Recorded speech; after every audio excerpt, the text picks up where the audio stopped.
ஆதி என்னும் பராபரையே, அன்பான மனோன்மணியே, ஜோதி எனும் பஞ்சகத்தாலே, சொற்பெரிய கரிமுகனே, தேது நீக்கும் கந்தவளே, திருத்துகின்ற குருநாதர்களே, 18 சித்தர்களே, பண்பான பரமசிவமே, ஓதியே ஜோதிடங்கள் உரைப்பதற்கு நாரவிந்து வடிவாக நல்ல துணை ஆவீரே. உலகில் உள்ள தமிழ் பேசும் அனைத்து நல் உள்ளங்களுக்கும் மற்றும் ஜோதிட சார்ந்தவர்களுக்கும் மூத்தவர்களுக்கும் ஆர்வலர்களுக்கும் மற்றும் காணொலியை காணும் உங்களுக்கும் அஸ்தோராஜின் இனிய நல்வணக்கங்கள்.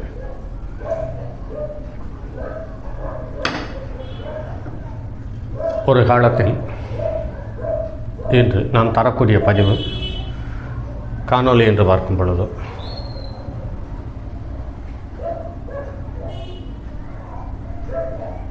ஜோதிடம், வாழ்வியல், மருத்துவம் மற்றும் ஆன்மீகம் இந்த 4 தலைப்புகளில் தொடர் காணொலிகளாக கொடுத்து வருகிறோம். அந்த வகை இன்று வாழ்வியல் என்ற தலைப்பின் கீழ் ஒரு காணொலி. ஒரு காலத்தில், முன்னொரு காலத்தில் என்றே வைத்துக்கொள்ளலாம், ஒரு குறிப்பிட்ட இனத்தவர், ஒரு குறிப்பிட்ட மதத்தினர், ஜாதியினர், எப்படி வேண்டுமானாலும் எடுத்துக்கொள்ளுங்கள், ஒரு குறிப்பிட்ட தெய்வத்தை வணங்கி அதற்கான சக்தியை ஊட்டி அந்த சக்தி பிரபஞ்சத்திலிருந்து அதீத சக்திகளை பெற்று மனிதனை காத்து வந்ததாக நிறைய தகவல்கள் இருக்கிறது. இந்த ஆங்கில நாகரிகம் அல்லது மேலை நாட்டு நாகரிகம் வந்த பிறகு கடவுளுடைய சக்தி, கடவுளை நம்பக்கூடிய தகுதி, கடவுளை நம்பக்கூடிய மனிதர்கள் எல்லாம் கொஞ்சம் கொஞ்சமாக குறைந்து கொண்டே வந்திருக்கிறார்கள், வந்து விட்டார்கள்.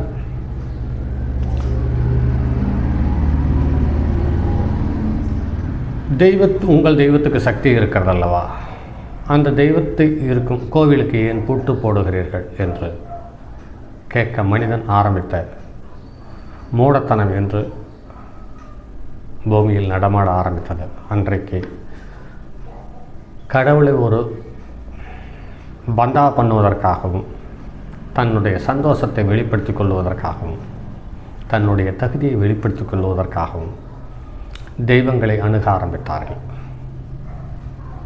அது கொஞ்சம் கொஞ்சமாக காலப்போக்கில் தெய்வத்துக்கு சக்தி இருக்கிறதா இல்லையா என்ற ஒரு சந்தேக கண்ணோடு தெய்வத்தை பற்றி சிந்திக்காமலும் தெய்வத்திற்கு பயப்படாமலும் வாழக்கூடிய தன்மைக்கு வந்துவிட்டோம். இதற்கு எல்லாம் ஒரு காலத்தில்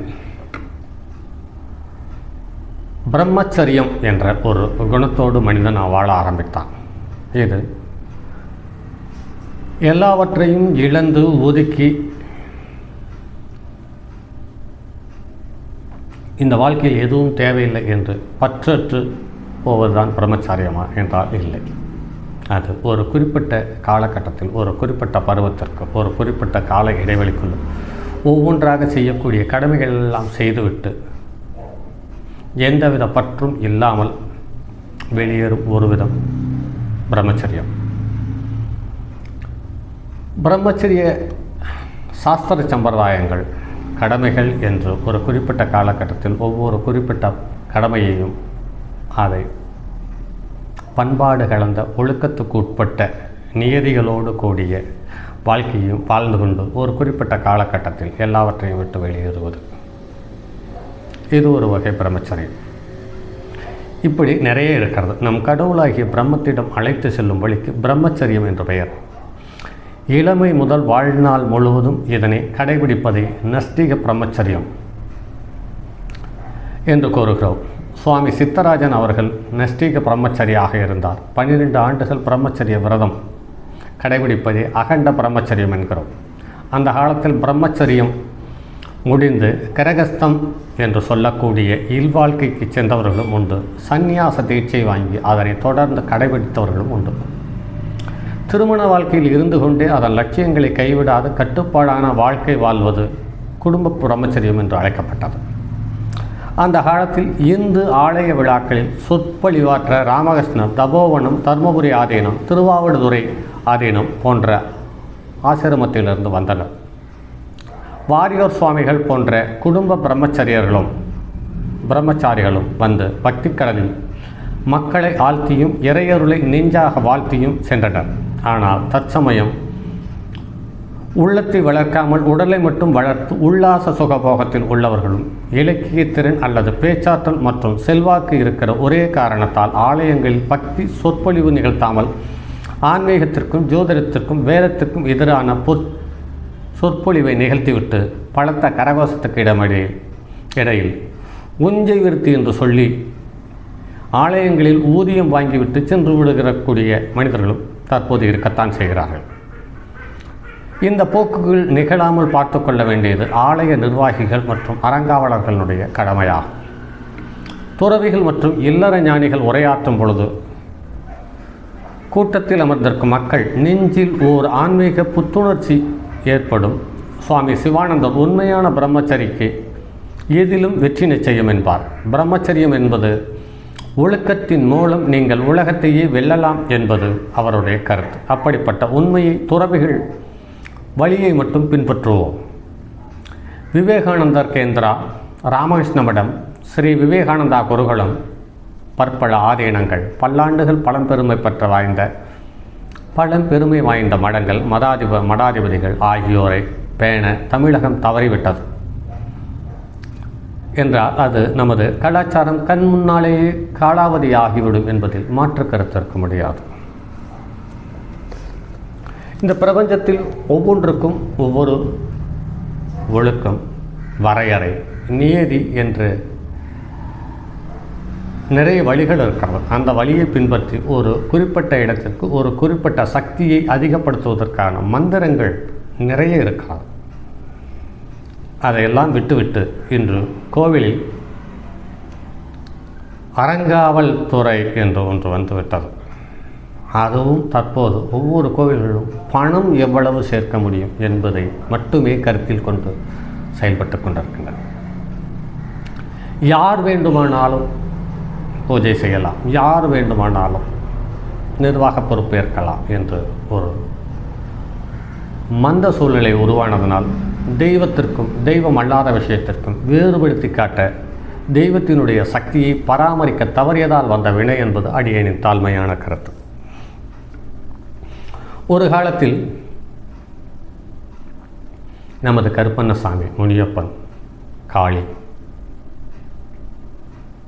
பைரவர் இப்படிப்பட்ட தெய்வங்களிடம் வேண்டுதல் வைக்கும் பொழுது தவறு செய்பவன் அழிந்து போவான் என்ற நம்பிக்கையோடு மக்கள் இருந்தனர். அப்படி 1-2 அழிந்ததாகவும் கேள்விப்பட்டிருக்கிறோம்.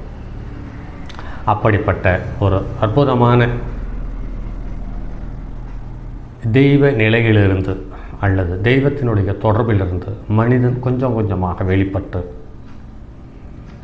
மற்ற மதங்கள் வந்து இந்து மதத்தை இல்லை என்று வாதிடும் அளவுக்கு தரங்கட்ட நிலைக்கு வந்துவிட்டது. இதற்கு காரணம் பணம் ஒன்றே.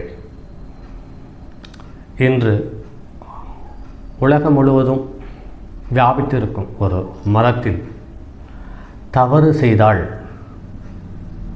கர்த்தர் மன்னிப்பார் ஒரு எண்ணத்தோடு வாழக்கூடிய வாழ்க்கைக்கு கொஞ்சம் கொஞ்சமாக உள்ளே போய்கொண்டிருக்கிறோம். ஒரு காலத்தில் தவறு செய்தால் தண்டனை உண்டு, தெய்வம் தண்டித்தே தீரும் என்ற நிலையில் இருந்த காலத்தில் குற்றங்களும் குறைகளும் இது சரியானது, இது சரியில்லை என்று வரையறுத்து சொல்லும் அளவுக்கு மனிதர்கள் இருந்தார்கள். வரையறுத்தும் சொன்னார்கள், வரையறுத்தும் வாழ பழகி இருந்தோம். மேலை நாட்டு நாகரிகம் வந்தது, ஆங்கில அறிவு சார்ந்த கல்வி வந்தது, அறிவியல் என்று ஒரு புதிதாக ஒன்று வந்திருக்கிறது. இந்த அறிவியலுக்கு எல்லாத்துக்கும் நிரூபணம் என்பதை அடையாளம் காட்டுகிறது.